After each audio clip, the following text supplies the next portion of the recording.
It's important for us to know when we're talking about women in history, we must know about the three mamas in St. Thomas, who in the 17th century liberated the islands militarily from the Dutch. And the island stayed free for more than 9 years. They run the island before British, Dutch, and German put together to put these women down. We must know these things. We must know women liberation didn't start in 1960 when we started burning bras. Makeda in Ethiopia, in Saba, she was a woman ruler who came after 3,000 years of uninterrupted rule. There we go. Got it. I forgot you were a host now, so I'm like, I'm hitting 5-star over and over again. But yeah, that's. Oh, okay. Yeah, but that's similar to how I choose them, or how, well, basically they choose me. I was at a sister's house who she sells yoni eggs and crystals, and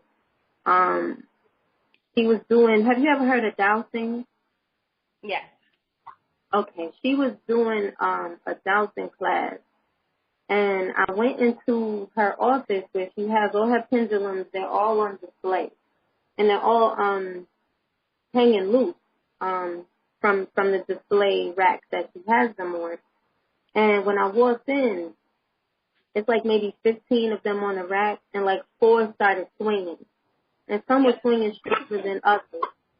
And as I'm going through, she's like, all right, so which one do you want? Which pendulum do you want for the class? And I picked the one that was swinging the strongest, but she put it back and said, here, use this one. It gave me a clear quartz to take the class with. And it would not work for me during the dowsing class. And I said, I think I need to get the one that wanted me in the first place, and that was swinging really hard when I came in the room. And it was an onyx. It was a black onyx stone. And when I got it and I was doing the dowsing, it was swinging really, really hard. But as I was clearing my energy, my field, and yeah, so I try to, encourage people, let the stone choose you. Don't go, don't just go for one because it's pretty. Sometimes the rough one is the one you need energetically at any given moment. So. Exactly.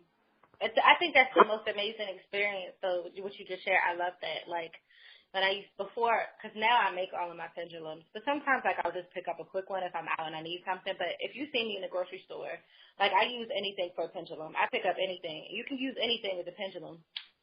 Yeah. I be using a bag of yams in the grocery store as a pendulum. People standing there looking at me like, why is she swinging a bag of potatoes? I'm trying to figure something out. Right. But it's fun, though, especially when they're crystals, because exactly what you said, like, they'll move. Like they can all be still on the rack, and you come in and you introduce your energy, and then some of them are really still around you. Those are the one for you. They don't care. You just don't have anything in common right now. But then there are the ones that, like, start moving without any touch. There's no air blowing, nothing. It just starts swinging towards you, and it wants you to start moving. And I think that's the amazing part about crystals or, like, things of that nature, because for me, it's still very unexplainable. There's books and there's classes, but there's still no one person that knows why, the exact why. We just know that it is, and it's happening, and we appreciate it and know that it has a purpose, and we can, assign what that purpose is at any given time. But it's just so much that happens in this realm and in this world that I just still get, mystified by. Yep. And it's crazy. Like, I know, I recently had this dream, where I was standing in this like, it was like a cave of these it's hard to explain, but it was these big black stones with faces. They were just big slabs, like small mounds, or big mounds of stones, and they were, but they had like faces. And it wasn't like the face was carved. It was like the face was just there. And they were talking to me, but they weren't speaking in the language that you and I are speaking now. It was like a vibration. It was like a very low hum. But the lips were moving, and it was one main stone that was right in front of me that was speaking, and there was another stone next to it that was clarifying what the other one was saying. Like if the one in front of me was getting into a vibration that I couldn't understand, the other one would speak. It would like translate for me, but it was still speaking that vibratory language. And I think that language is something that a lot of us we finally are getting into the understanding that vibration is the most important language. You know, it's a universal or really like an earthly language, I guess. It's, you know, the same vibrational frequency that we experience here might be different on, say, Venus or Mars or, you know, so it's very important as earthlings, you know, as humans on this planet to really connect with nature. And really like flow with that goes into what I wanted to talk about too. Flow with these seasons, because this winter has me like this is the first winter I've really worked not to be depressed. Like every winter I go into a like this depression almost. And the realization I came to, and I don't know if this is something that you can relate to, or maybe you can even put some clarity on it, but I think winter is meant for, you're supposed to kind of go inside yourself. It's more for that that reflective time, that hibernation time, to really get into your own spirit and understand things, really like mull things over in your mind and in your spirit. In the same way that, you know, these leaves fall or things go into a dormant state, it's meant for us, I guess, to go into almost, you know what I mean? Like it's not really a depression. No, it's a different part of ourselves that we're tapping into in the winter versus the summer or the spring. You know what I mean? For us seasonal folk, I think, because, you know, so in some places it feels like summer everywhere. So I think a lot of what is happening and what people do feel is, you know, very scientific, because daylight is much shorter and daylight is really necessary to keep up mood health. But for us seasonal folk that are affected by the cold and, you know, you're watching things change, I think it is Earth's reminder that we too go through seasons of change, and we go through cocooning and we hibernate, and, you know, we pick apart, you know, ourselves from the inside out in terms of, you know, renewing and giving attention to areas of our lives that we don't like too much, or just changing to be ready for the spring. And I think that's constantly happening. I think it's just easier to focus in on that, because it's like, usually if you are affected by the weather, certain things about your schedule changes. It's colder, you don't want to go outside. It kind of forces you to slow down. So whereas, you know, in the warmer months, we might not be so introspective, because we're thinking about everything else. We're thinking about going outside. Oh, it's warm out. We're going to go hang out here, we're going to go do this, we're going to go see this. You know, there's no reason for people to really be drawn inward, to be and now you're inside all the time, you know.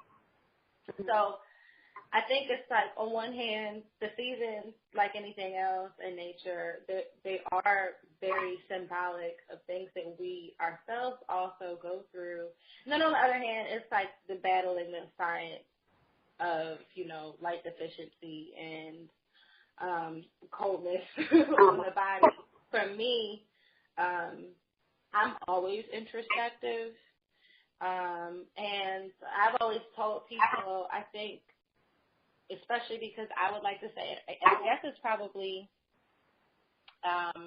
something I don't talk about a lot, but as far as like family and really close friends know, but I've always just thought that I had like chronic depression in the sense that as far back as I can remember, I've always just had a particular sadness to me. Every single day, it's the same sadness and it's the same feeling. And that's mostly because, I think so much and I feel so much about everything that's happening around me, people I don't know, what's going on in the world. I don't even have to watch the news to know or feel. And I've carried that particular sadness and weight with me my whole life. Mm-hmm. So I think I've learned how to maneuver through it to where it's not debilitating because it's something I've just lived with. But in the winter time, especially for me, it's like it's all being brought to the forefront all at once. Because I thrive in warmer environments. I'm okay. As long as there's really bright sun and there's warmth, I'm good. I'm happy. I'm healthy. I'm flourishing. As soon as it gets cold, I'm like, my mood changes, everything changes, and then everything that's already there on the surface starts to come out. What I am finding that's helping me a lot this particular season that I wasn't too aware of or intentional about other seasons is, color therapy. Earlier this week when I was in kind of like a seasonal depression type of funk, all the gray, all the no light, I decided that I was going to wear the color orange for 3 days in a row. Everything I did was orange and yellow. I only ate orange and yellow food. I completely surrounded myself with citrus scents, lemon candles, things that, shock your senses, start to stimulate your solar plexus and really give you some boosts because there is a science to color. So just using all available forms of therapy, for me it was something as simple as wearing orange for 3 days straight. And it did make me feel better. When I looked in the mirror, I saw something bright. It was really good for me. Drinking tangerine teas, So, and I also invested in a small, I think they call it SAD lamps, but seasonal depression lighting. So it's light, it's really bright. It's supposed to mimic daylight. And that also helps. Oh, that's interesting. I didn't know they had those. You said it's called the SAD lamp? Yep, SAD, it's in capitals. Or I think it's better to Google it that way, or you could Google sun lamps. But it's what they consider 10,000 lux. I believe that's like a measurement of brightness. Don't quote me on that because I'm definitely not a light expert. But they are very, very, very, very bright. And, it's a good investment. There are the price range is between something for the really, really small ones, which I find do work for people if you sit really close to it. Not my favorite because I have a really small one that I use for portable things, but the slightly larger one that I have is perfect. It lights up the whole room. It's super bright. It does feel like sunlight in some capacity. Even just me sitting in front of it for maybe 20 minutes, I feel a drastic difference and just my mental capacity. Right. Yeah, it is. It is the SAD lamp, seasonal affective disorder. That's what the acronym stands for. I just found, and they also have them. They have. I don't know if it's the same or how bright it is. The Himalayan white salt lamp, which is a salt lamp, but it's instead of pink, it's a white one, and it's supposedly really bright as well. But that's definitely something worth. Yeah. But thank you for that. That's dope. I'm definitely looking into that. And really been helpful. Beyond my because for me, I need light.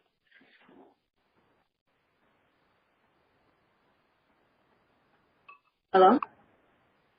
Can you hear me? Yeah, I can hear you now. Okay. Okay, you cut out. Okay, that's what's up. So that's something definitely worth looking into. And I know for me, one of the things, because I'm also a person that's always, I live inside my head. I'm always swirling with thoughts, and I'm always thinking about feelings. I'm pretty consistent with them, but I'm always thinking about, like, my mind is always splitting from one thing to the next. And one of the things that helps me during the winter months is when what they popularly term now is shadow work, but really getting into why I feel the way I feel or why I'm thinking the way I'm thinking. Right. And really getting, like, uncovering the root of what the depression might be. Even if it's just the absence of light, the absence of sun, or it could be something a little bit deeper. One of the things that I've been analyzing within myself is why I get so, I guess, hurt when I'm wrong. Like, instead of knowing what I'm talking about, sometimes I'll be upset that I don't know what I'm talking about, and then be upset that someone has noticed that I don't know what I'm talking about. And that's something that I need. That's something that I have to work on for my own personal growth, and, really trying to find out for myself where that stems from, that need to be right, even when I'm wrong. I think that those things, that to me is treasure. Like coming in contact with these things that are not necessarily humbling, but sharpening, things that sharpen me or make me better, make me more aware of where I am and who I am and what, where my shortcomings, what my limitations are, so I can knock them down and move past them. Those things bring me pleasure. I don't know if that's weird or maybe it's a quirk, but, I think I'm going to try to color therapy because I might be just putting myself into a whole new rabbit hole sometimes when I come into these processes. So, I mean, it's a necessary rabbit hole. I think it's very important to know when to pull yourself out or like to take a break. But I wish more people were excited about self-discovery and self-awareness and accountability. I think society would be a lot better off for it. Relationships of all kinds would be a lot better off for it if people, really enjoyed, like you do, getting to know yourself layer by layer. But that's not weird at all. And that, it took a while to get there. I haven't always been happy about, calling my own shit out. It's a process. It took a lot of years. I'm going to be 34 this year. And I started this, I guess you could call it, this journey. I became conscious of it, conscious of my steps when I was right before my Saturn return, right before my 28th birthday. I was like, you know what, something got to change. Something has to be different. I don't want to keep going down, these dead end roads. I want to open doors. I want things to kind of flourish for me. And, I started, it was an incident I had with a sister I was friends with. And, our friendship was, it was founded on deceit. She had no intentions, I guess, of being a friend to me. It was just, I guess, a convenience for something that she might have been going through at the time. And, she had no real intentions of being a friend to me. It was just, I guess, a convenience for something that she might have been going through at the time. And, she had no real intentions of being a friend to me. It was just, I guess, a convenience for something that she might have been going through at the time. And, it was in that interaction, even though it was founded on loose ground, it became, I guess, a foundation for me realizing that I'm not, exactly who I thought I was. I'm not this, flawless person with, no, I guess I have a lot of, I realized that I had a lot of things to work on. I wasn't the great person that I thought I was. I am the great person that I thought I was, but I had to realize some things and work myself into the realization that I am forever going to be working on who I am. And that's what makes a person strong, I guess. I don't know if that... It's a constant process.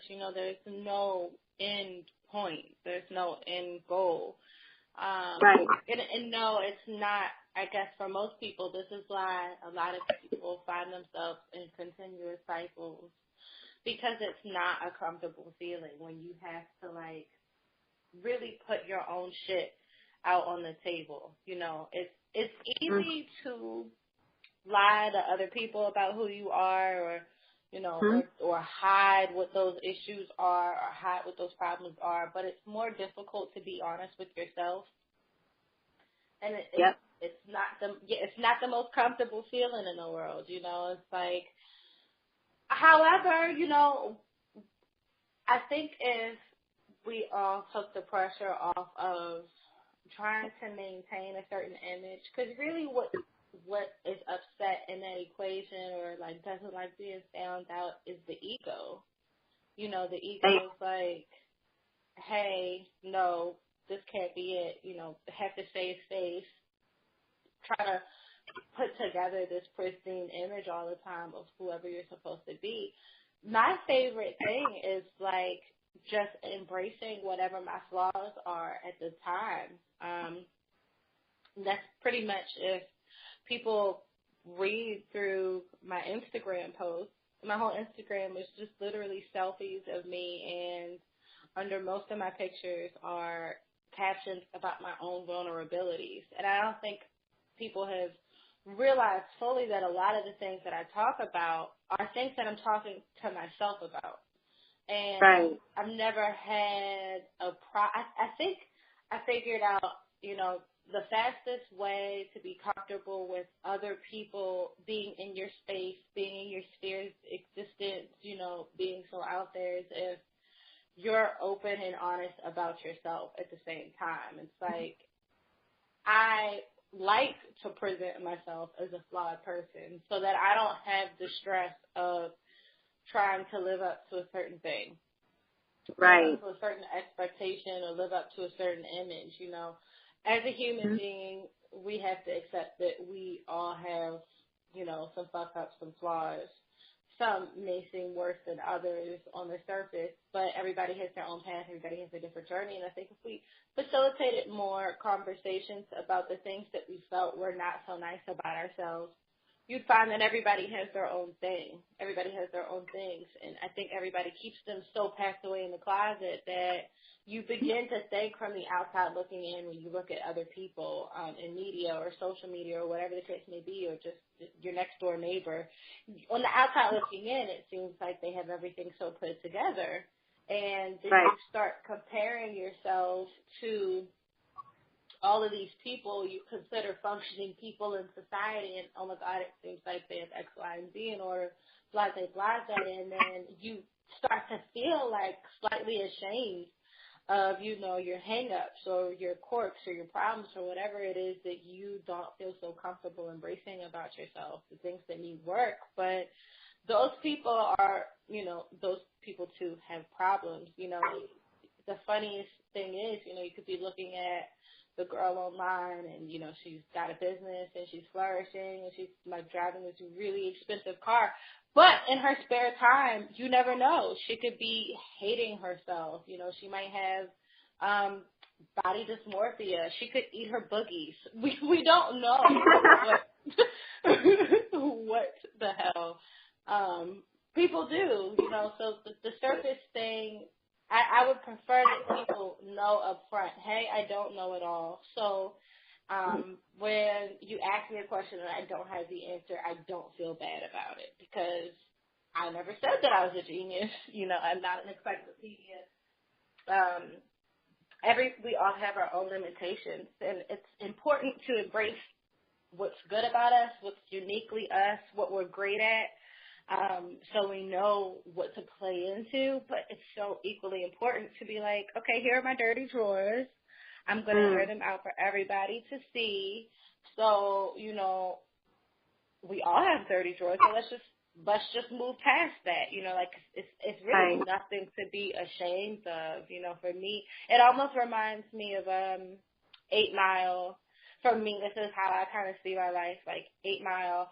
And I always forget to do the Eminem. His character is the Eminem. He's got to like do the whole battle rap at the end, and his whole thing was, you know what, I'm going to rap about all this shitty stuff in my life. So that way you don't have anything to talk about. I'm just going to tell you all the bad shit about me first. And that's kind of how I live my life. Like, I would prefer to wear all of the horrible shit on my sleeve, like a giant billboard. So no one can tell me anything about myself that I don't already know. You know, like these are things I know, these are things that I'm aware of, these are things that I advertise. You know, my website, the little blog space that I operate, is called Magically Messy because we're magical beings, we're wonderful, you know, we're so dynamic. But sometimes we can get, you know, we can be a little bit messy. I know I can be a little bit messy. So just embracing those flaws as they are.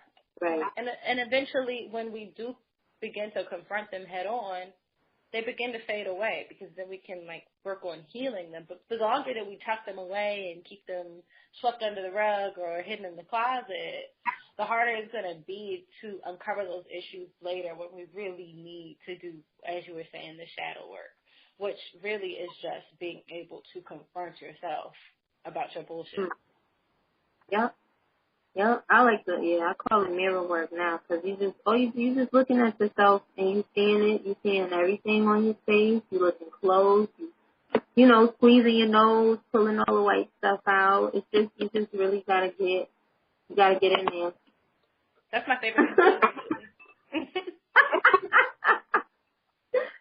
All the gross stuff you don't want to pay attention to, but, yep. And I pay attention to it. I pay attention to all the gross stuff.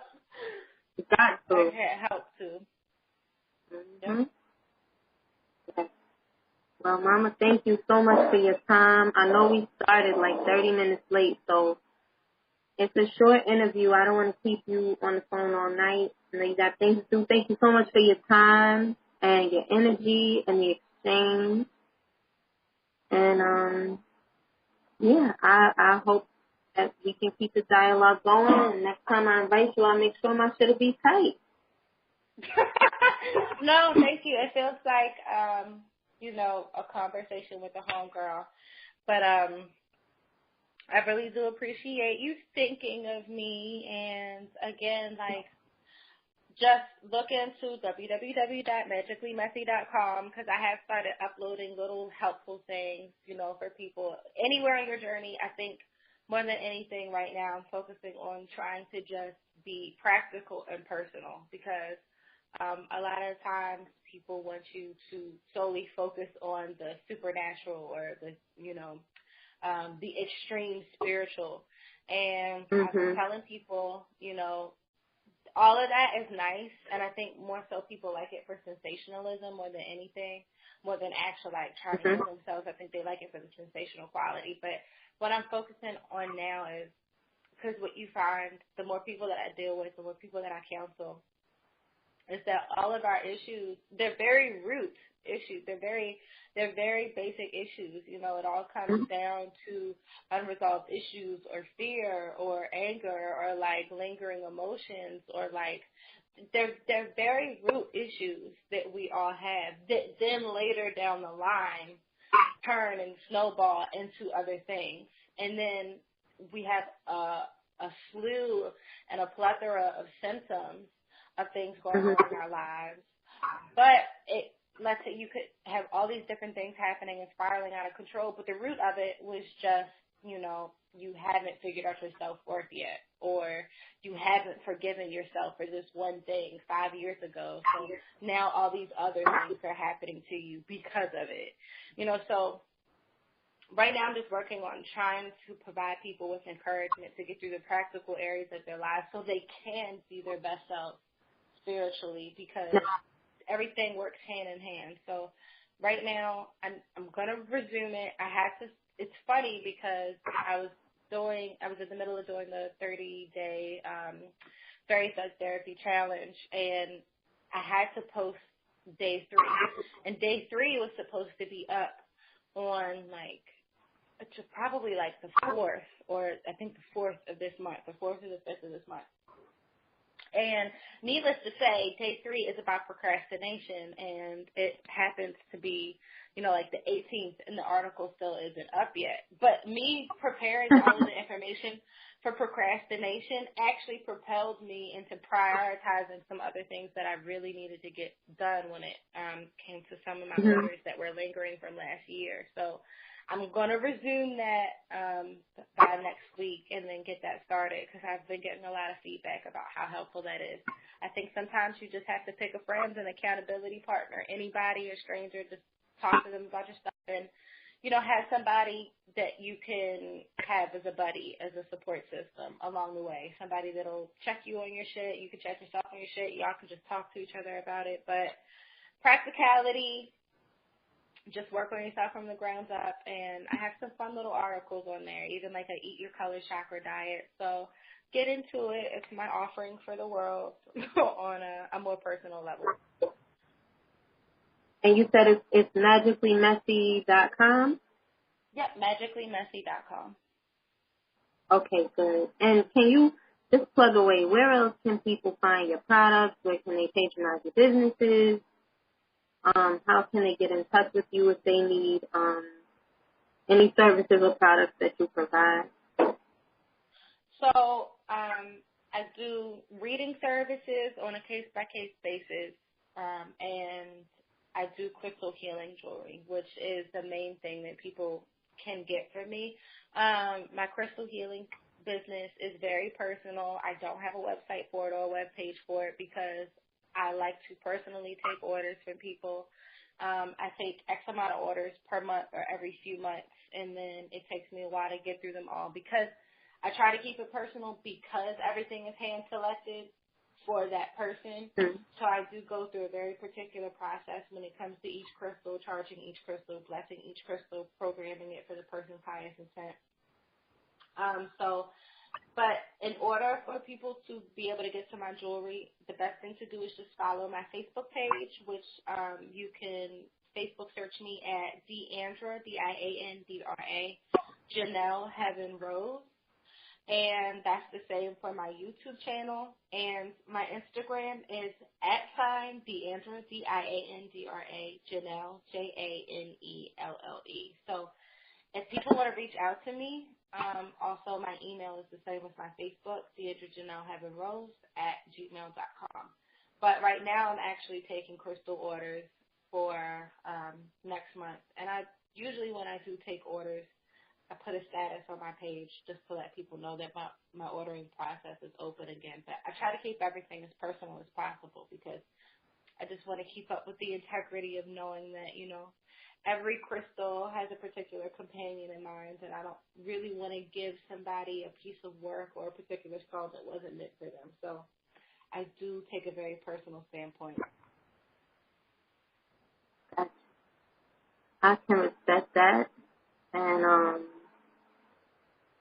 I thank you for that because too many workers, too many people who decide to go into, because really if you're selling crystals, you're into energy work. And people who go into energy work are not really thinking about the energy of the things that they're working with. So I think it's so important that you give that disclaimer with your work that you actually are concerned with and honoring the energy of the beings in your care. So I say thank you, your ancestors got your back, and I'm very, very excited to share this with anybody who will listen. So thank you, sis. You have a blessed, beautiful evening. Thank you. You too. And keep doing what you're doing. This is a great thing. Thank you so much. This is really a great thing. It's good to have people on their journey being able to relate to other people because we need conversation. Seriously, and that's the whole purpose of the show from day one was just for that, because we are all on a journey, and it's a lot of sisters with a lot of questions, and we all got questions, and we all have each other's answers too. So they're within, and this sisterhood, the community, these conversations, they're helpful to me first. Don't get it twisted. Janama's radio show is a selfish endeavor because these conversations are healing for me. And if I can share the healing that I get from them, then I feel like I'm doing my part. So thank you. Exactly. And that's exactly what I was saying before. Everything that I post, for the most part, are conversations that I have with myself. And I choose to share those conversations with other people because, I know that at any given time there are thousands of people that feel the same way that I do. And sometimes you just need a space where you can talk it out. And it just so happens that other people can benefit from your own self-healing. So I get it. So thank you so much for having me. No problem. Thank you for coming. Peace, sis. Peace, Mama.